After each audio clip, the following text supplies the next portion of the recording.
Are you feeling tired in the afternoon and feel like you need a second cup of coffee to get you through the day? This is the Dr. Lam Show, where we talk about integrative medicine and educate and empower you to take control of your health. We hope that you find this information helpful, and if you do, give us a review. This will help make this show more visible and help us reach a wider audience. Today, we're going to give you some very general and basic information on afternoon slumps. I'm Dr. Jeremy Lam, an internal medicine physician who's certified in anti aging and regenerative medicine. And I spent my medical career working in chronic disease treatment and prevention. And I believe firmly in the power of preventative and holistic medicine. And I'm Dr. Carrie Lam, a family medicine physician who have also completed my fellowship in functional and metabolic medicine, as well as do a lot of lifestyle and nutrition throughout my career. And today we are going to deal with this common symptom of afternoon slumps, which a lot of people complain of, not only adrenal fatigue sufferers. So, Dr. Jeremy, what is an afternoon slump? Well, like you said, I think we've all been through it. And most of us, at one time or another have felt this kind of energy drain in the mid afternoon. And it's for some reasons that we don't quite understand. All of a sudden in the afternoon, our body just kind of runs out of steam, so to say, and we find that a nap is necessary, or else the body tends to have more brain fog during that time. And, it just doesn't feel quite right. And sometimes some patients describe it as you kind of feel like you're going in slow motion during that, 2 to 3 hour period in the afternoon. And so that's how we kind of describe the afternoon slump. Right. And I think a lot of people feel it especially more when they eat a heavy meal or a high carbohydrate meal. Um, they would feel that brain fog come on immediately after they eat lunch. And so the afternoon slump can leave people in a more severe state where we call it a afternoon coma or a food coma that's related to insulin and a metabolic response of the blood sugar or all that blood in your brain has to go to your bowels to digest a food, and therefore you feel a little just more tired in the afternoon. And also, there is a natural circadian rhythm in our daily lives where there is a slump in normally where your body does go through that afternoon tiredness. And that's why in Europe, there's even the Spanish, they take an afternoon siesta because it is a normal part of their day to take a rest. And society has placed this need to be more efficient and more successful in work throughout the day, but maybe that circadian rhythm is a natural thing that happens in our body, right? And so how do we mitigate if it is due to an insulin response or a metabolic response, Dr. Jeremy? Well, again, the most common problem is, related to the blood sugar. So when you eat a meal full of carbs, then insulin is responsible. However, if you eat a regular meal that your body likes, such as, a lot of vegetables and it's pretty clean and it's not high in carbs, but you still have afternoon slump, then that could be the case in adrenal fatigue. So, if you have a metabolic response where your blood sugar drops due to eating high carb load, you can definitely try to mitigate that by eating more vegetables. A good light salad with some protein, less carbs can have you have less likelihood of a heavier food coma afternoon slump type of load. However, if you're already eating pretty light for lunch or you're eating good vegetables and it doesn't seem like it's the carbs that is causing the afternoon slump, then you have to think of something else like adrenal fatigue, which could be making this afternoon slump worse than it normally is. What exactly can cause this? Um, Imagine your gas tank is your body's fuel, right?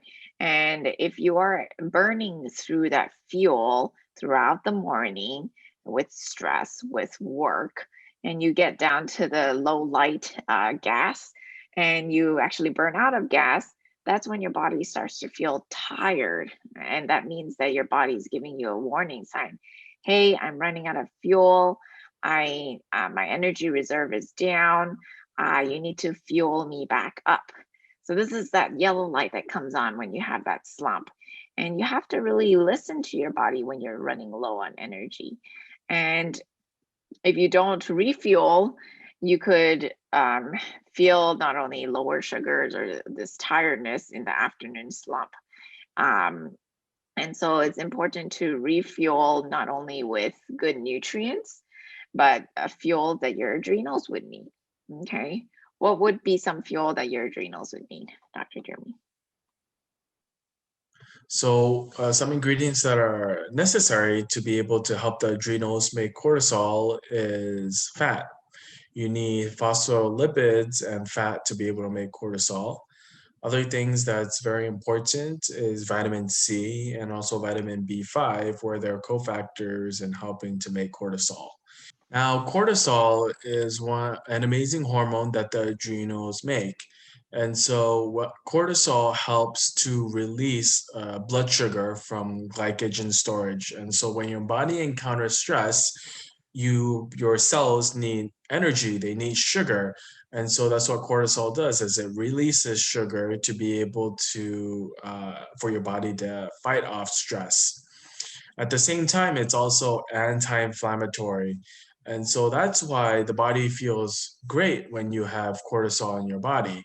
That's why athletes they take cortisol shots. You know, if you have dermatitis or a rash that's highly inflamed, you put hydrocortisone cream, and that helps soothe and helps really anti-inflame that dermatitis. So what's the problem with that, Dr. Carey, when there happens to be too much cortisol at one time?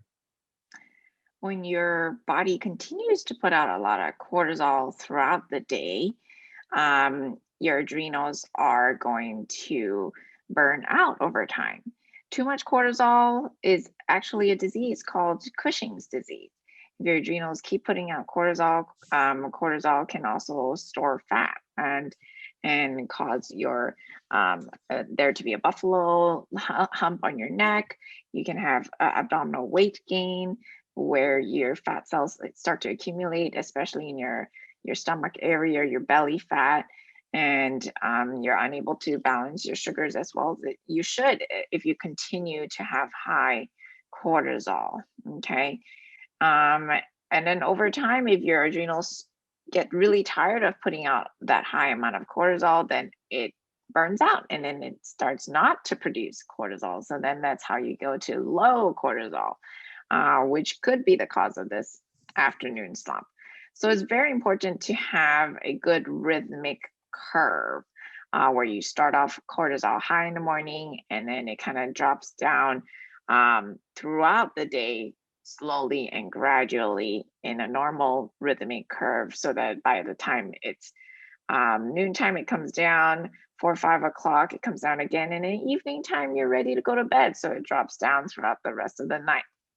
And so you want to make sure that your body's cortisol is able to follow this good curve in order for your metabolism to be regulated well, in order for you to have enough energy to get you through the day, and to be able to speak to that circadian rhythm that gets you through that afternoon slump. That's right. And, regarding the circadian rhythm also, our natural circadian rhythm, as we talked about earlier, is to kind of nap around that time. Now, that's interesting because, for some people, they nap in the afternoon and it's more difficult to sleep at night. And so everybody's different, and you have to find your own rhythm in helping identify what your rhythm should be, and whether you're the right body to be able to nap, or whether that is the right time for you to be able to take a rest. If you're curious about how to actually find your cortisol levels throughout the day, it can be done through saliva testing, where you get the free cortisol throughout the day around in 4 tubes of saliva, and you'll be able to see that curve even with melatonin also. So you can see how your circadian rhythm is. And it will simply be able to show you where your cortisol curve is and where you need to have these um, curves worked upon. Okay. So there is no magic pill that can solve this. It is a whole person kind of individualized program to be able to move that cortisol curve based on your sleep, your lifestyle, your nutrition, your supplementation, and get through this afternoon slump. But it is definitely doable. And it's better than taking that cup of coffee to stimulate you in the afternoon, as the more stimulants that you take, whether it's coffee or herbs or glandulars or sugar, doing this short term can give you that boost of energy. But if you do it long term and don't get the underlying root cause, then you could develop tolerance and it may get worse. And then over time, your adrenals actually burn out even more. Okay. So if you are craving that nap in that mid-afternoon, you can listen to your body, take a short nap, unless you're the type of person that if you take a nap and it disrupts your sleep at night. So listen to your body and know that this energy drop can be normal. But if it's something very debilitating for you, it can also be a sign that something's unbalanced in your body. If you're concerned about this afternoon slump, call our Lam Clinic at 714-709-8000. You can go through and we can run those saliva tests like we talked about to see where your levels are. Thanks for listening to the Dr. Lam Show today. Please like and subscribe to this channel if you found it helpful, and share it if you know someone who also needs to hear it. Goodbye for now from everyone at the Dr. Lam Show, and remember that we're here to empower you to take control of your health.